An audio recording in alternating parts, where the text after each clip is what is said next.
एक तीसरी जगह है, क्या कब्रों के दरमियान में जनाजे की नमाज पढ़े?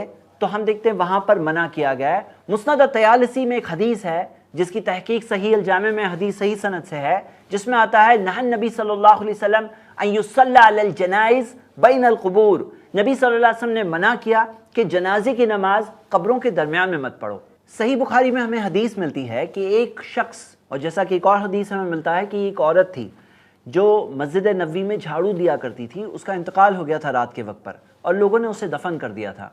तो जब सुबह में अल्लाह के रसूल सल्लल्लाहु अलैहि वसल्लम को पता चला और उसकी जनाजे की नमाज नबी सल्लल्लाहु अलैहि वसल्लम ने नहीं पढ़े थे, तो नबी सल्लल्लाहु अलैहि वसल्लम उसकी कब्र पर जाकर उन्होंने और सहाबा ने उसके लिए जनाजे की नमाज पढ़ी। जैसा कि हदीस में अल्फाज आते हैं, काम हुआ व असहाबहु, नबी सल्लल्लाहु अलैहि वसल्लम खुद खड़े हुए, उनके सहाबा खड़े हुए और उसकी जनाजे की नमाज पढ़ी। अब इससे क्या बात मिलती है कि अगर किसी ने किसी मजबूरी के तहत किसी की जनाजे की नमाज नहीं पढ़ी है तो उसकी कब्र पर जाकर भी किबला रुख होकर जनाजे की नमाज पढ़ सकते हैं।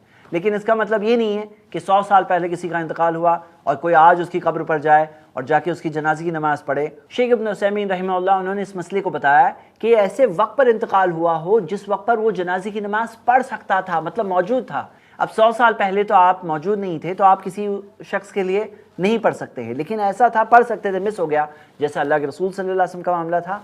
तो ऐसे हालात में कब्र के पास भी जाकर जनाजे की नमाज पढ़ी जा सकती है, ऐसी मजबूरी वाले हालात में।